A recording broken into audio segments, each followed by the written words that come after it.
سب نبی اچھے، خلیل اچھا، کلیم اچھا ہے، لیکن ان سب سے وہ مکے کا یتیم اچھا ہے۔ وہ بھی اچھے جو رہیں اچھوں سے وابستہ، ان کے حجرے میں ہے جو بھی مقیم اچھا ہے۔ پتھروں نے پڑھا کلمہ، چاند کے ہوئے ٹکڑے، انگلی کے اشارے پہ مہتاب کا تال اچھا ہے۔ آپ کو دیکھ کے سب اہل تہامہ بولے، برگزیدہ ہے ننھا سا نہال اچھا ہے۔ جس بار مدینے کا سفر ہو میرا، ہاں میرے لیے وہی سال اچھا ہے۔ اس نے یوسف بھی آیا شان ابراہیم، سب کی باتیں ایک طرف و آمنہ کا لال اچھا ہے۔ سر تن سے جدا پر قرآن نہ چھوڑا، نواسے کی تلاوت کا کمال اچھا ہے۔ ان دو پہاڑوں کے بیچ میں بین لاپتینی، پہاڑوں کے بیچ کی وادی کا نام وادی مدینہ ہے۔ اور یہ مدینے کی وادی چھوٹی نہیں ہے، یہ ہمارے بن حدین کا گھر ہے، عمر بن سالم اوف قبیلہ ہے۔ یہاں پہ حضور رات کو آرام کرتے تھے، جب دن کا ٹائم ہوتا حضور یہاں سے نکل کے سیدھے جو مسجد قباء کا مینار ہے، کون سا؟ شمال کی طرف والا۔ کون سا مسجد مینار ہے؟ محراب کے بائیں جانب والا۔ اس مینار کے قریب ایک صحابی رسول ہے جو من کہلاتے ہیں۔ اس صحابی رسول کی شادی نہیں ہوئی تھی، یہ کنوارے تھے، ان کا گھر تھا۔ حضور صبح یہاں آ جاتے، سارا دن لوگوں کے وفد سے یہاں اس صحابی کے گھر میں ملاقات کرتے۔ ان کے بیوی بچے نہیں تھے۔ میں ذرا نقشے کے ساتھ سمجھانا چاہ رہا ہوں۔ تو ان کے گھر سارا دن وفد، مدینہ والے آ گئے، خزرج والے آ گئے، بنو عدی والے آ گئے، مالک بن نجار والے آ گئے، بنی سعدہ والے آ گئے، بنی بیاضہ والے آ گئے، اور بنی سالم والے آ گئے۔ سارا دن لوگ آتے، ان سے ملاقات کرتے۔ سوموار کا دن، منگل کا دن، جمعرات کا دن، جمعے کی صبح کا وقت آ گیا۔ ان 4 دنوں میں حضور نے سب سے ملاقات بھی کی ہے۔ ان 4 دنوں میں حضور نے صحابہ کے ساتھ مل کے کھجور کے پتھر لے کر، مٹی لے کے، پانی ڈال کے، اس کا کیچڑ تیار کر کے حضور نے مسجد بنائی، جسے قرآن کہتا ہے مسجد، جسے قرآن کہتا ہے مسجد تقوی، جسے قرآن کہتا ہے تقوی کی بنیاد پہ بنائی گئی مسجد۔ یہ وہ مسجد تھی جس میں ایک روایت میں 15 لوگ نماز پڑھ سکتے تھے، ایک میں 40 لوگ نماز پڑھ سکتے تھے، ایک میں 10 بندوں کے کھڑنے کی گنجائش تھی۔ یہ چھوٹی سی مسجد تعمیر کی، رب کا حکم تھا۔ مسجد بنانے کے بعد، یہاں حضور سے ملاقات کے بعد، اب آقا مدینہ شہر میں داخل ہونے کے لیے جمعے کی صبح کو چل پڑے۔ آقا جب چلے ہیں، 5 کلومیٹر کے جگہ پہ پہنچے ہیں، تو یہاں تھے عمر بن اوس قبیلے کے لوگ۔ اس کا سکا بھائی ہے سالم بن اوف، یہ لوگ یہاں رہتے ہیں۔ جب ان کے پاس حضور آئے تو انہوں نے آقا صلاۃ والسلام اونٹنی پہ سوار ہیں، آقا کے آگے کھڑے ہو گئے۔ یا رسول اللہ، آپ وہاں پہ ہمارے چچا کے گھر میں کھڑے، وہاں آپ 4 دن تک رہے، اگر آپ یہاں نہیں رہیں گے تو ہماری ناک نہیں رہے گی، عزت نہیں رہے گی۔ لوگ کہیں گے آپ کے 2 بیٹے ہیں، ایک عمر ہے ایک سالم ہے، عمر کی اولاد کے پاس پیغمبر الزبا 4 دن تک رہے، اوس کے پاس اور سالم کے پاس 1 منٹ بھی نہ ٹھہرے، حضور ہماری عزت میں فرق آئے گا، لوگ ہمیں تانا دیں گے۔ آپ سے دستبستہ گزارش ہے، آپ یہاں رک جائیں اور یہاں ٹھہر جائیں، بلکہ آپ سے گزارش ہے آپ یہاں پڑاؤ کریں، ہمارے پاس نوجوان ہیں جو آپ کا پہرا دیں گے، ہمارے پاس اسلحہ بہت ہے، ہم آپ کے ساتھ مل کے ہر دشمن سے جنگ کریں گے، آقا ہمارے پاس ٹھہرے، ہمارے پاس پڑاؤ کریں۔ اللہ کے نبی نے فرمایا، رب نے اس اونٹنی کو حکم دیا ہے، یہ اونٹنی جہاں بیٹھے گی محمد مصطفیٰ وہی ٹھہریں گے، اس کو چھوڑ دو فإنہا مامورہ، یہ مامور ہے اللہ کی طرف سے، میں وہی رہوں گا جہاں مجھے اونٹنی لے کے جائے گی، رب کا حکم ہوگا۔ لیکن تمہاری عزت کا مسئلہ ہے کہ محمد مصطفیٰ دنیا والوں کو عزت دینے آیا ہے، غلاموں کو عزت دینے آیا ہے، فرما برداروں کو عزت دینے سے نوازنے آیا ہے، میں تمہاری عزت کے لیے ٹھہر جاتا ہوں۔ سارے کا سارا قافلہ یہاں رک گیا۔ میں جب قافلہ امیوں کا رک گیا تو پھر لگتے ہوئے گھنٹہ ہو گیا۔ آقا نے فرمایا جمعے کا دن ہے، جمعے کی نماز پڑھنی ہے، چلو کھڑے ہو جاؤ مل کے نماز پڑھے۔ آج وہاں پہ مسجد موجود ہے جسے مسجد جمعہ کہتے ہیں۔ آقا نے اسلام کا سب سے پہلا مدینے کا جمعہ یہاں پڑھایا۔ سمجھ آ گئی نا جی؟ لوگ اکثر سوال کرتے ہیں مولوی صاحب مسجد نبی میں جمعہ نہیں ہو گیا, قباء میں جمعہ نہیں ہو گیا, یہاں بیچ میں جمعہ جہاں صرف لوگ نماز پڑھنے آتے ہیں یہاں جمعہ کیوں ہوا؟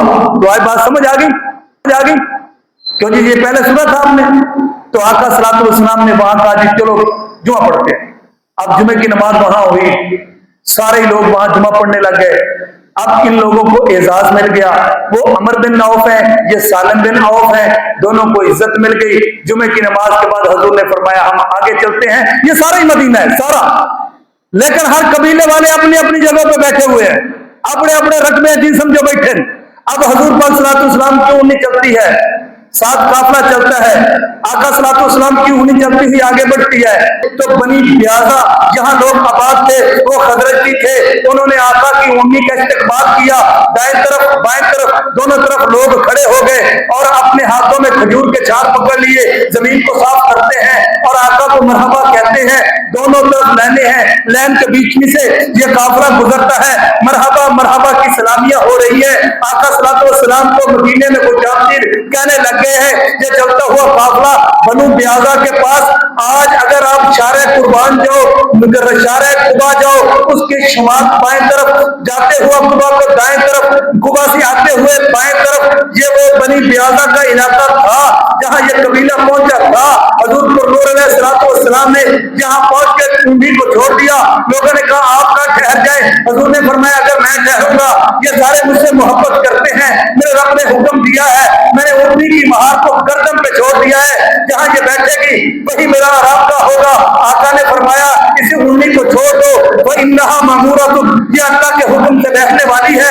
یہ بنو بیاضا نے حضور کا استقبال کیا, قافلے والوں کا اکرام کیا, پھر قافلے کا اکرام و احساس کر کے جمعے کا دن ہے, شام پڑ رہی ہے, یہ سارے اعزاز کے ساتھ پھر حضور کے ساتھ ہو کے آگے چل پڑے. سقیفہ بنو سعد مشہور ہے جگہ, سقیفہ بنو سعد چھوٹا سا باغ ابھی تک قائم ہے. یہ وہی جگہ ہے جہاں پہ حضور پاک صلی اللہ علیہ وسلم کے انتقال کے بعد سارے صحابہ نے بیٹھ کے مشورہ کیا اور مشورے میں طے ہوا کہ حضرت ابوبکر صدیق کو خلیفہ بنایا جائے. اسے سقیفہ سعدیہ کہا جاتا ہے. یہ وہی باغ ہے. آقا صلی اللہ علیہ وسلم کے روزے سے باب السلام جہاں داخل ہوتے ہو اسی کی طرف تھوڑا کھلا میدان ہے, کھلے میدان سے آگے یہ قبیلہ آباد ہے, وہاں آقا صلی اللہ علیہ وسلم پہنچ گئے ہیں. سعد قبیلہ, حضرت سعد بن عبادہ اس قبیلے کے سردار ہیں. سعد بن عبادہ نے مرحبا کہا اور حضور کے لیے کھانا کھلایا, سب لوگوں کو کھانا کھلایا, مرحبا کہا. حضور نے فرمایا اللہ نے تجھے سرداری دی ہے. یہ سارے انصار اوس و خزرج کے سردار تھے. حضرت سعد بن عبادہ حضور سے بڑی محبت کرنے والے تھے, بڑے جان نثار ساتھی تھے, اور اگر زبان سے بات کہہ دیتے اللہ عرشوں سے پوری کر کے دکھاتا. کہ یا رسول اللہ ہمارے پاس ٹھہر جائیں. آقا نے فرمایا میں نے تو اس اونٹنے کو آزاد کر دیا, جہاں لے کے جائے بھی یہ لے کے جائے, میرے لیے تو سب کی محبتیں ایک جیسی ہیں. پھر آقا صلی اللہ علیہ وسلم کے اس حکم کے بعد یہ اونٹنی چلتی ہوئی کے دروازے پہ یہاں پہ لوگ آباد ہیں جن کا نام ہے عدی بن نجار. نجار کے دو بیٹے ہیں, دونوں کی اولاد ہے, دونوں کے قبیلے ہیں. ایک آباد ہے جہاں حضور کا گنبد خضرا اور روزہ مبارک ہے, یہ ہے مالک بن نجار. اور جہاں جنت البقیع میں لوگ داخل ہوتے ہیں اس کی نکر پہ یہاں پہ آباد تھے عدی بن نجار. یہ بیچ میں ان کی جگہ تھی. آقا کی اونٹنی وہاں سے چلتی ہوئی باہر سے چکر کاٹتی ہوئی یہاں پہ پہنچی ہے. کیوں کہ یہ وہ لوگ تھے جو حضور کی اما آمنہ کے ننیال تھے. سمجھ آئیے جی.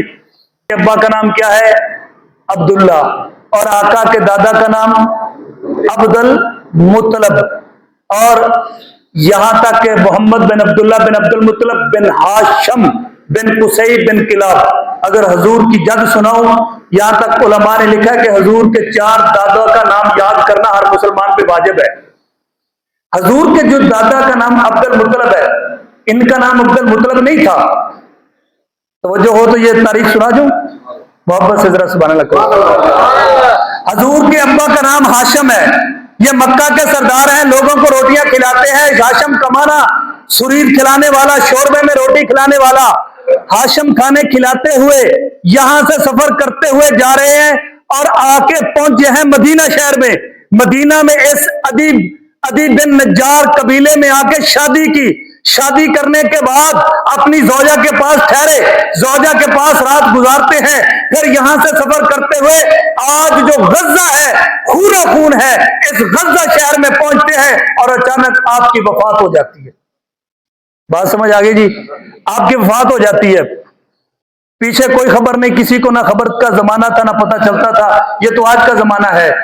ایک زمانے کے بعد خبر ملتی ہے حضور کے وہاں ہاشم کے بھائی کو، جس کا نام ہے عبد المطلب، ہاشم کا بھائی عبد المطلب، اسے خبر ملتی ہے تیرا بھائی ہاشم غزہ شہر میں وفات پا چکا ہے، تیرا بھائی ہاشم غزہ جانے سے پہلے مدینہ جس کا نام یثرب ہے وہاں پہ گیا تھا، تیرے بھائی ہاشم نے وہاں عدی بن نجار قبیلے میں نکاح کیا تھا، تیرے بھائی وہاں ٹھہرتے رہے ہیں، اس خاتون کو اللہ نے بیٹا دیا ہے جس کا نام شیبہ ہے، جس کے سامنے کے بال سفید ہیں، جو وہاں سب سے نوجوان اور ہونہار بچہ ہے، جسے لوگ کہتے ہیں یہ ہاشمیوں کی اولاد ہے۔ اچھا یہ ہو گیا؟ کہاں تمہیں نہیں پتا؟ کہا اچھا میں پتہ کرتا ہوں۔ وہاں سے نکلے ہیں، چلتے چلاتے یثرب آ گئے، لوگوں سے پوچھتے پھرتے ہیں برو عدی بن نجار والے کون سے؟ کہا یہ قبیلے کے ہے۔ سلام کر کے کہا میرا بھائی ہاشم آیا تھا، تم جانتے ہو؟ کہا جی ہم نے اپنی بہن کا نکاح دیا تھا۔ کہاں ہے تمہاری بہن؟ کہا یہ ہماری بہن ہے، وہ چلے جانے کے بعد وفات پا کے ہم نے دوسرا نکاح کر دیا، پھر اس سے بھی اولاد ہو گئی، اس میں سے ایک بیٹا ہے۔ کہا یہ شیبہ بیٹا ہے لیکن بڑا پیارا ہے، اس کے چہرے سے نور پھوٹتا ہے، جب بچے تیر اندازی کرتے ہیں اس کا تیر ہدف پہ لگتا ہے، جب بچے دوڑ کرتے ہیں یہ بچوں میں جیت جاتا ہے، جب کشتی کرتے ہیں یہ فاتح بن جاتا ہے، اور جب کھیل کھیلتے ہیں یہ ہیرو بن جاتا ہے، یہ تو بڑا ہونہار بچہ ہے۔ فرمایا تمہیں پتا ہے کہ ہماری اولاد ہے، ہم مکے کے متولی ہیں، ہم بنو ہاشم قبیلے کے رہنے والے ہیں، ہم قریشی ہیں۔ کہا ہمیں آپ کے سرداری کا سب پتا ہے، ہمیں پتا ہے یہ سرداروں کی اولاد ہے۔ کہا پھر ہمارا بیٹا ہمیں دیجئے، ہم اسے لے کے مکہ میں جائیں گے۔ سارے مان گئے لیکن والدہ نہیں مان رہی، کیوں جی پہلے کبھی سنی ہے یہ بات؟ آج جا کے تحقیق کر لینا، اماں نہیں مان رہی۔ تو جا کے کہنے لگے ان کے بھائیوں سے اپنی بہن کو سمجھاؤ یہ سرداروں کا بیٹا ہے، اسی کی ہمیں ضرورت ہے، اس نے سرداری کرنی ہے، اسے ہمارے پاس بھیجو۔ اگر آپ بتاؤ تو میں آپ کو حضور کے اس سے پہلے دادے کا بھی بتا دوں، یہ ہے عبد المطلب، عبد المطلب کے باپ کا نام ہاشم، ہاشم کے باپ کا نام عبد المناف، عبد المناف کے باپ کا نام قصی، قصی کے باپ کا نام کلاب، یہ کلاب بھی مکہ کے رہنے والے تھے، ہجرت کرتے ہوئے شام راستے میں انہوں نے بھی نکاح کیا تھا، اور یمن کے قریب انہوں نے نکاح کیا، اس میں سے قصی پیدا ہوئے، قصی بھی اسی طرح سردار تھے، دور میں آگے بڑھ جاتے، تیر اندازی میں آگے بڑھ جاتے، کھیل میں آگے بڑھ جاتے۔ دوسرے سگے بھائیوں نے کہا تو جو آگے بڑھ جاتا ہے تیرے ساتھ ہمیں حسد ہونے لگا، ہم یہ کہتے ہیں تو اپنے قوم کے پاس ہے، یہاں ہٹ ہے۔ شاپ کو گھر آ گیا، اماں بتا میں کون ہوں؟ کہا بیٹا تو سرداروں کی اولاد ہے، تیرا باپ کلاب تھا جو یہاں سے گزرا تھا، اس نے ہمیں یہ شرف بخشا کہ میرا نکاح ہوا اور تو میری اولاد ہوئی، آج تیرے بھائی یہ دوسرے ہے، تو سرداروں کی اولاد ہے، اماں میں نے خاندان کے پاس جانا ہے۔ کہا بیٹا ابھی نہ جاؤ، سفر بڑا لمبا ہے، جب قافلہ جائے گا تو میں بھیج دوں گی۔ قافلہ تیار ہو گیا، یہ اپنے ساز و سامان لے کے قصی بن کلاب حضور کے چھٹے دادا یہ وہاں سے چلتے ہوئے مکہ میں پہنچے ہیں۔ مکہ کے اندر حضرت ابراہیم علیہ السلام اپنی اولاد چھوڑ کے گئے تھے، حضرت اسماعیل تھے جن کا نکاح جرہم قبیلے سے ہوا تھا، پھر وہاں سے اولاد تھی، جرہم قبیلے والوں نے مکہ کے اوپر قبضہ کر رکھا تھا، ساری جائیداد پہ قبضہ کیا ہوا تھا۔ حضرت اسماعیل کی اولاد کے چند لوگ پسپا تھے، جب یہ قصی پہنچے انہوں نے کہا میں اسماعیل کی اولاد ہوں، سارے جرہم والوں کو شکست دی، مکہ کو اپنے قبضے میں کیا، مکہ میں حکومت قائم کی، مکہ کے بیت اللہ کے متولی بنے، اور انہی کا گھر جو تھا وہ دار الندوہ ٹھہراتا تھا، حضرت قصی کا گھر تھا سرداروں کا گھر کہلاتا تھا۔ ابھی ان کی تاریخ الگ پڑی ہے، میں یہاں کی تاریخ سنا دوں۔ قصی کا بیٹا عبد المناف، عبد المناف کا بیٹا ہاشم، اب ہاشم کی بھی مدینہ میں نکاح ہو گیا اور اس میں سے شیبہ پیدا ہوئے۔ بھائیوں نے سمجھایا بہن جن کا بیٹا ان کے پاس جانے دے، کیا کرے گی رکھ کے، اجازت دے ان کو۔ بڑی مشکل سے ماں مانی کہ میں اپنے جگر کا ٹکڑا دل نہیں کرتا، آپ کو پیچھے بٹھایا اور لے کے آ گیا۔ اب حضرت شیبہ کے کپڑے ذرا خستے تھے کیونکہ مدینہ والے غریب لوگ تھے، وہ سارے کاشتکاری کرتے تھے، یہ سردار تھے، کپڑے ذرا خشتے میلے کپڑے تھے.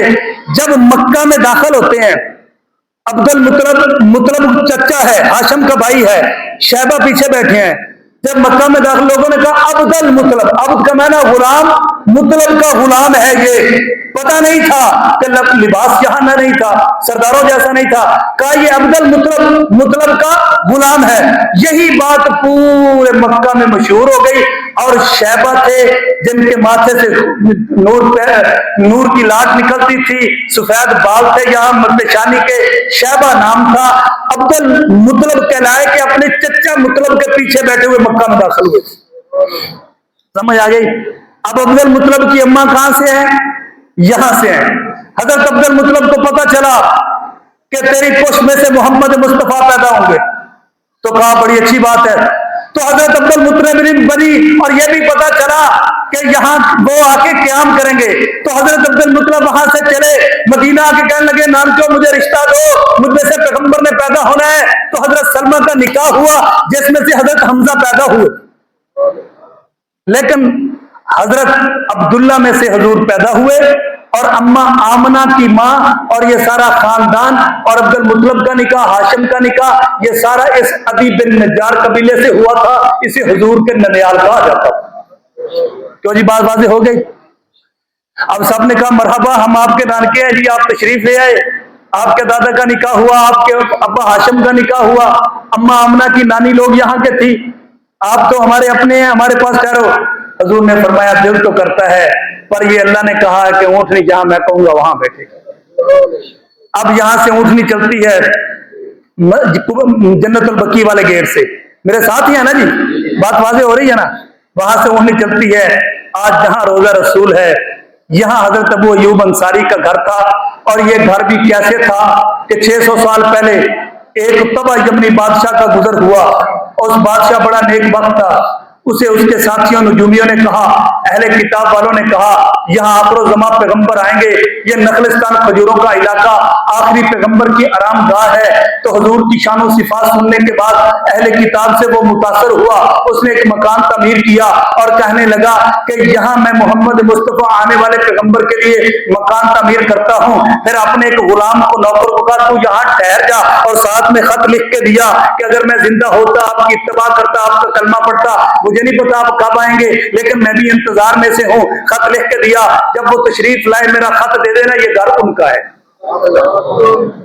ان کی نسل چلتے چلتے حضرت ایوب انصاری پیدا ہو گئے، گھر موجود ہے.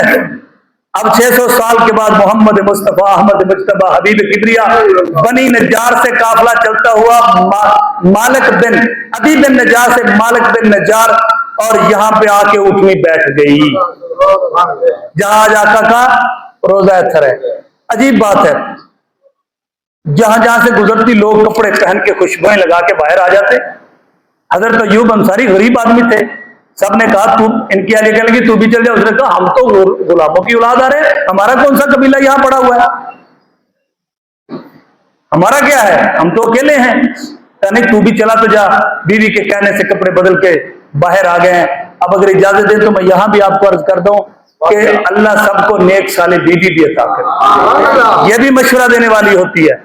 اچھا مشورہ دینے والا آپ کی زندگی سدھار دے گا یا برباد کر دے گا. اور بیوی کا اس انسان کی زندگی میں سب سے بڑا ہاتھ ہوتا ہے. یہاں تک کہ نبیوں کے نبی، رسولوں کے رسول، آخر الزمان پیغمبر، خاتم النبیین، محبوب خدا، جس کی پرواز عرشوں تک ہو، آقا صلی اللہ علیہ وسلم آخری حج کے موقع پہ باہر آئے، آکے کہا حلق کروا دو. جب حلق کا کہا لوگوں کو سمجھ نہیں لگی. آقا صلی اللہ علیہ وسلم واپس خیمے میں آئے اور آ کے کہنے لگے ہلاک ہو گئی وہ امت جو اپنے پیغمبر کی بات نہ مانے. حضرت ام سلمہ بڑی سمجھدار تھی. حضرت ام سلمہ نے کہا یا رسول اللہ ان کو سمجھ نہیں لگی، آپ باہر جا کے پہلے خود حلق کروائے پھر دیکھیں یہ کیسے کرتے ہیں. آقا صلی اللہ علیہ وسلم باہر آئے اور آقا نے حلق کروایا تو صحابہ نے پھر انتظار نہیں کیا کہ چھریوں کے ساتھ، پھر پتھروں کے ساتھ، پھر لکڑی تیز کے ساتھ، پھر کھینچ کھینچ کے اپنے سب نے حلق کر لیے. اما سلمہ نے یہ حضور کو مشورہ دیا. یہاں تک بس نہیں، آقا خیمے میں موجود ہیں. یا رسول اللہ آپ کی سکی پھپھی کا بیٹا، سکے تائے کا بیٹا باہر بیٹھا ہے، وہ کہتے ہیں ہمیں معاف کر دیجئے، اسلام قبول کرنے آئے، ہمیں کلمہ پڑھائیے. آقا نے کہا میں نے نہیں پڑھانا کرنا. ام سلمہ کہنے لگی یا رسول اللہ آپ کا سکا تائے کا بیٹا آپ کا خون ہے, آپ کی سکی پھپھی کا بیٹا آپ کا قریبی رشتہ دار ہے. فرمایا سلمہ انہوں نے میرا بڑا دل دکھایا ہے, صرف کیا کروں میں نے آپ کو ہجرت سنانی ہے, یہ تفصیل سنائے تو وقت بیت جاتا ہے. ان میں سے یہ کہنے لگا تو کہتا ہے میں نبی ہوں. حضور نے فرمایا ہاں. کہا یہاں ایک سیڑھی لگے, اس سیڑھی سے 4 فرشتے اتریں, ساتھ میں ان کے کتاب ہو, وہ نیچے اتر کے تجھے کتاب دیں اور کہیں ہم تجھے نبی مانتے ہیں, میں پھر بھی تمہیں نبی نہیں مانوں گا. آقا صلی اللہ علیہ وسلم کا دل ٹوٹ گیا. اپنوں کے جملوں سے دل بڑے ٹوٹتے ہیں, اپنوں کے جملے بڑے سخت ہوا کرتے ہیں. حضور نے فرمایا سلمہ میرا بڑا دل ٹوٹا ہوا ہے. کہ یا رسول اللہ آپ آخر الزمان پیغمبر اور رحمت للعالمین ہیں, اگر آپ نے اسلام قبول نہ کیا ساری زندگی جہنم میں چلیں گے, کیا ان کے پاس آپ کے سوا پناہ گاہ ہے؟ تو ام سلمہ کا مشورہ تھا پیغمبر خدا باہر ہے اور اسلام قبول کیا. بیوی کا بہت عمل دخل ہے. اللہ سب کو نیک صالح بیوی دے اور جس کو عطا کی ہے خدمت اور قدر کرنے کی بھی توفیق نصیب فرمائے. تو یہاں یہ بھی نقطہ نکل آیا. تو حضرت ابو ایوب انصاری کی بیوی نے کہا جاؤ تو صحیح. اب باہر آ گئے. اب جیسے ہی باہر پہنچے حضور کی اونٹنی بیٹھتی ہے, جیسے اونٹنی بیٹھی حضرت ایوب انصاری نے بھاگ کے آپ کا سامان اٹھایا اور اپنے اندر لے گئے اور کہا جہاں سامان ہوتا ہے وہی مسافر ہوتا ہے. حضور نے فرمایا ایسے ہی ہے, جہاں سامان ہوگا وہی مسافر ہوگا. اگر آپ نہ اٹھاتے, سامنے گھر والا اٹھا لیتا, دوسرے والا اٹھا لیتا, پڑوسی اٹھا لیتا, کیونکہ گلی تو سب کی ایک جیسی تھی, لیکن حضرت ایوب انصاری نے بھاگ کے سامان اٹھایا اور اندر لے کے چلے گئے. اس کے بعد آج تک حضور کا وہی پہ کیا. یہ آقا صلی اللہ علیہ وسلم کا سفر تھا, مکمل ہو گیا. ابھی میں نے دائیں بائیں کی علم باتیں بتانے کی وجہ سے اس کو مختصر کیا ہے, لیکن یہ صرف آمد تھی.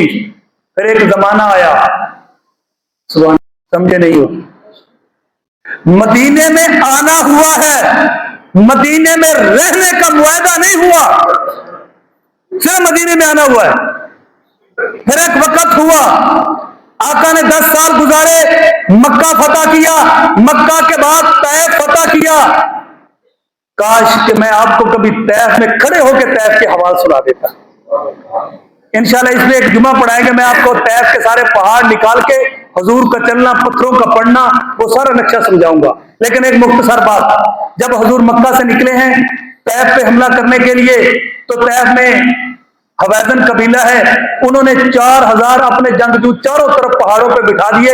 ایک جگہ سے جب مسلمانوں کا لشکر داخل ہوا, سب نے ایک دم تیر چلائے تو پاؤں اکھڑ گئے, سارے پیچھے ہٹ گئے, حضور کھڑے رہ گئے اور آقا صلی اللہ علیہ وسلم کے ساتھ صحابہ کچھ کھڑے رہ گئے. حضور نے کہا پیچھے پلٹ کے آؤ. جو نئے نئے مسلمان ہوئے تھے وہ تھوڑے پیچھے گئے, پھر واپس آئے, پھر حملہ ہوا, پھر فتح پا گئے. یہ غزوہ حنین کہلایا. پھر بہت سارا مال مل گیا. پھر حضور کی بہن آئی اور آ کے کہا کہ لوگوں کو آزاد کر دو. حضور نے بہن کو مقام کیسے دیا, شان کیسے دی, پھر لوگوں کو مال واپس کرنے کا حکمت کے ساتھ ساری امت کو کیا سبق سکھایا. یہ ساری باتیں ادھار کرتے ہوئے ایک بات پہ آتا ہوں کہ حضور نے جب مال غنیمت تقسیم کیا تو سارا مال غنیمت مکہ والوں کو دے دیا. یہاں ذرا سمجھنے کی بات ہے, کن کو دے دیا؟ مکہ والے جنگ کرنے آئے احد میں, تو کن کو شہید کیا؟ مدینے والوں کو. مکہ والے جنگ کرنے آئے بدر میں, کن سے لڑے؟ مدینے والوں سے. تبوک میں کون گئے؟ مدینے والے. حضور کے ساتھ دن رات کون رہے؟ مدینے والے. حضور کے ساتھ جنگ کے لیے چلتے ہوئے مکہ میں فاتحانہ داخل کون ہوئے؟ مدینے والے. اب جب طائف میں گئے, پہلی جنگ تھی, مال سارا مکے والوں کو دے دیا, مدینے والوں کو کچھ نہیں دیا. گل سمجھ آ گئی جی؟ ہم نے کچھ لے کے جانا ہے. جمعے کا مطلب ہوتا ہے 10 دنوں کا ایسا معلومات اور خزانہ جو ہمیں 8-10 دن آگے سبق ملتا رہے. یہ تو نہیں کبھی میں زور زور سے بولوں اور آپ بابا کہہ دے سمجھ کچھ بھی نہ آئے. مولا جنگی صاحب کہا کرتے تھے, میری تو پتہ ہے جنگ کیا ہے, کہا کرتے تھے مولوی بننے ڈھاپ چھڑے. آپ کیا کی وہ سمجھ کیا نہیں ہے. ہم اتنا حضور کی محبت کا سبق لے کر جائے. اب سارے لوگ حیران ہیں. بیچ میں لوگوں نے باتیں کرنے شروع کر دی. لقیا رسول اللہ قومہ, حضور تو اپنی قوم سے مل گئے. یاد رکھیں یہ بدگمانیاں حضور کی موجودگی میں لوگوں میں پیدا ہو گئی تھی. ہم کون سے پیغمبر کی شان کو پہنچ سکتے ہیں؟ 1400 سال کے بعد نااہل لوگ ہیں، یہ بدگمانیاں ہمارے اپنوں میں پیدا ہو جاتی ہیں، ہوں گی تو کیا ہے، جب خاندان میں پیدا ہو جائیں تو بٹھا کے ان کی بدگمانیاں دور کر دیں، جب جماعت میں پیدا ہو جائیں بٹھا کے ان کی تلافی کر دے۔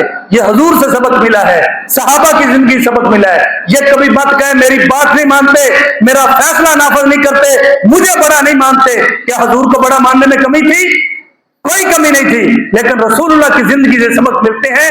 جیسے ناخن بڑھتے ہیں نا، انگلیاں نہیں کاٹی جاتی، ناخن کاٹے جاتے ہیں، سر نہیں کاٹا جاتا، بال کاٹے جاتے ہیں۔ اسی طرح ہر خاندان میں، ہر برادری میں، ہر مسجد کی جماعت میں، ہر مدرسے کے اساتذہ میں، ہر جماعت کے اندر، ہر قوم کے اندر بدگمانیاں پیدا ہوں گی۔ تو پھر بڑے نہ بنو، پھر بلا کے بدگمانیاں دور کرو، جیسے حضور نے کی ہیں۔ کیسے کی ہیں ذرا توجہ کرنا۔ آقا صلی اللہ علیہ وسلم نے سب سے بڑے سردار کون تھے؟ حضرت سعد بن عبادہ، ان کو بلا لیا۔ سعد بن عبادہ کو بلایا، بلا کے کہا سعد تو کیا کہتا ہے؟ سعد نے کہا یا رسول اللہ، آپ جب تشریف لائے تھے تو سارے قبیلے والوں نے آپ کا استقبال کیا، آپ سب قبیلے والوں کے پاس گئے، رسول اللہ فرمایا سب کے پاس گیا۔ یا رسول اللہ، میں نے سب قبیلوں کا نام سنا۔ یا رسول اللہ، آپ عبد الاشس کے پاس نہیں گئے، لیکن وہ خود آپ کی خدمت میں حضرت سعد بن معاذ علماء کے امیر تحفے لے کے آپ کے پاس آئے کہ ہم عبد الاشس والے بھی آپ کے غلام ہیں۔ آقا آپ بنو ظفر والوں کے پاس نہیں گئے، اگر آپ وقت ہوتا نا تو میں ان کی جگہ بھی بتاتا کس جگہ وہ قبیلہ رہتا تھا، پھر اس قبیلے میں حضور کتنی بار گئے، کیا دعا کی، وہ بھی تفصیل سناتا، لیکن وقت کا دامن تنگ ہے، میں اپنا سبق سناتا جاؤں۔ کیا حضور پاک صلی اللہ علیہ وسلم کے پاس قبیلہ بنو ظفر والے آئے اور انہوں نے آ کر کہا یا رسول اللہ، ہم آپ کے ماننے والے ہیں، یہ ہمارا تحفہ قبول کیجئے۔ شمال کی طرف مدینے کے اور چشم بن خضر یہ قبیلہ موجود تھا، انہوں نے حضور کے راستے میں خوشبوئیں چھڑکائی تھی، حضور کے قافلے پہ خوشبوئیں چھڑکائی تھی۔ یہ قبیلہ چھوٹا تھا لیکن یہ بھی حضور کی خدمت میں آیا، کہا سارے مدینے والے آپ کی خدمت میں آئے۔ آقا آج سارے یہ باتیں کرتے ہیں ما انا الا من قومی، پر رسول اللہ ناراض نہ ہوں، میں بھی اپنی قوم کے ساتھ کھڑا ہوں۔ گل سمجھ آئی؟ جب پوچھا جائے تو پھر تکلف کا جھوٹ نہ بولے، نہیں جی میں تواڈے نال ہاں، پورا سارا دل چ گل ہے تے کڈ بار۔ اتنی اخلاقی جرت ہونی چاہیے آپ میں کہ آپ اچھے انداز سے، اچھے الفاظ سے، اچھے لہجے سے، اچھی گفتگو سے اپنا معافی ضمیر بیان کر کے کہہ دیں مجھے گلہ ہے، مجھے اشکال ہے، مجھے سمجھا دیجئے، میرے سوال کا جواب دے دیجئے، یہ صحابہ سے ہے۔ لیکن مینوں تو کچھ نہیں، میرے بگاون ہوئے نیرا کوڑ۔ حضرت سعد بن عبادہ کہتے ہیں یا رسول اللہ آپ سے محبت ہے، ما انا الا من قومی، جیسے میری قوم کہتی ہے دل تو میرا بھی وہی کہتا ہے۔ یہ اخلاقی جرت صحابہ سکھاتے ہیں۔ آگے نہیں جی بات سمجھ میں؟ آپ اس میں سے ہر بندہ اپنے مطلب کا سمجھ کر جائے۔ جب کبھی ناراضگی ہو تو اخلاق سے بتا دیں اگلے کو، کیوں غیب کا علم تو نہیں ہے کسی کے پاس۔ اگر میرے پاس وقت ہوتا میں سمجھاتا کہ اقتدار جب آتا ہے ساتھ میں نفرت بھی لے کر آتا ہے۔ جب اللہ آپ کو خاندان کا بڑا بنائے، جماعت کا بڑا بنائے تو پھر قدرتی لوگ آپ کی مخالفت شروع کر دیں گے۔ پھر آپ نے بڑا سینہ رکھ کے کیسے حضور پاک صلی اللہ علیہ وسلم کی زندگی سے اور کیسے لوگوں کی بدگمانیوں کو ختم کرنا ہے، یہ زندگی سیکھنے کا سبق ہے۔ آقا صلی اللہ علیہ وسلم نے کہا اچھا سعد اگر تیری بھی یہ رائے ہے، ابو بکر ادھر آ جاؤ، جی رسول اللہ سارے مہاجرین کو جو مدینہ والے ہیں بلاؤ تحت الحزیرہ تھی، اس چھپر کے نیچے۔ حضرت ابو بکر صدیق دروازے پہ کھڑے ہو گئے اور یوں ہاتھ رکھ کے چوگاٹ پہ کھڑے ہو گئے، مہاجر ہے اندر آ جا، اور مکے والا ہے باہر چلا جا۔ سارے مہاجروں کو اس تحت الحزیرہ تھی اس چھپر کے نیچے کھڑا کیا، سب کو جمع کیا۔ پھر آقا صلی اللہ علیہ وسلم تشریف لے آئے۔ آقا صلی اللہ علیہ وسلم نے آ کر کہا یا معاشر الانصار، اے انصار کے لوگوں، آج تم ما قالتی بلغتنی، تمہاری باتیں مجھ تک پہنچی ہیں کہ تم نے کہا وجدتم، تمہارے اندر غصہ ہے، وجدتموہا، جس کا تم نے اظہار کیا ہے کہ آقا صلی اللہ علیہ وسلم نے مکہ والوں کو سب کچھ بانٹ دیا، مدینے والوں کو کچھ نہیں دیا۔ جب تلوار کا زمانہ آئے، جنگ کا وقت آئے، مدینے والوں کو بلائیں، جب مال کا زمانہ آئے مکہ والوں میں تقسیم کر دیں۔ تو حضور نے کہا اے مدینہ والوں تم یہ بتاؤ کہ علم آتی تم، کہ میں تمہارے پاس آیا زلالن، تم گمراہ تھے، فہداکم اللہ بی، تمہیں اللہ نے میری وجہ سے ہدایت دی، وعائلن، تم غریب لوگ تھے، واغناکم اللہ بی، جب میں نے قدم رکھا تمہارا مدینہ مالدار ہو گیا۔ اے مجھے بتاؤ، آدان تم آس و خضر والے جنگیں کر کے لڑتے تھے، وَأَلَّفَ اللَّهُ بَيْنَ قُلُوبِكُمْ، مجھ محمد کی وجہ سے اللہ نے محبتیں ڈال کے تمہیں ایک قوم نہیں بنا دیا۔ مدینہ کے لوگوں نے جب یہ احسان سنے، بڑے بڑے احسان ہیں، اب تشریح کا وقت نہیں، رونے لگ گئے، کہنے لگے یا رسول اللہ واللہ اللہ ورسول امن و افضل، اللہ اور اس کے رسول کا ہم پہ احسان ہے۔ سب نے بات مان لی۔ پھر حضور نے کہا مدینے والوں، صرف یہی بات نہیں، ایک اور رخ بھی ہے، یہاں سنو، جب آپ اگلے کا قصور نکالو، خاندان کے بڑے ہو، اگلے کا قصور نکالو، پھر اپنی طرف بھی دیکھو، ایک فریق کی بات کرو، پھر دوسرے فریق کی بھی بات دیکھو، دوسروں کی نظروں پہ اعمال پہ نظریں ڈالتے ہو، اپنے گریبان میں بھی دیکھو۔ پھر آقا صلی اللہ علیہ وسلم نے فرمایا یہ تو میری بات تھی، تم بھی تو کہو۔ کہا یا رسول اللہ ہم کیا کہیں؟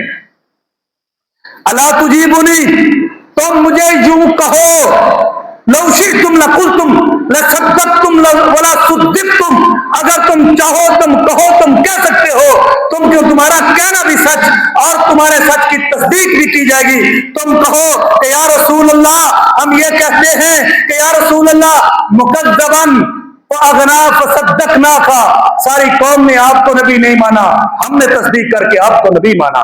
تم یہ کہہ سکتے ہو مخذولاً، سب نے آپ کو چھوڑ دیا تھا، وَنَصَرْنَاكَ، ہم نے آپ کے ساتھ جنگ، آپ کی حفاظت کر کے تلواروں سے آپ کے ساتھ جنگیں کی ہیں، وَطَرِيدًا، سب نے آپ کو چھوڑ دیا تھا، آپ کی قوم نے چھوڑ دیا تھا، ہم نے آپ کو فَآوَيْنَاكَ، اپنے شہر میں پناہ دے کے آپ کو سردار بنایا۔ مدینے والا تم بھی مجھے یہ کہو کہ یا رسول اللہ کہ عائلاً، آپ جب آئے تو آپ کے ہاتھ خالی تھے، وَوَسِيلْنَاكَ، کہ ہم نے آپ کے مال دے کے آپ کو سرداریاں بخشی مصطفیٰ کو لے کر۔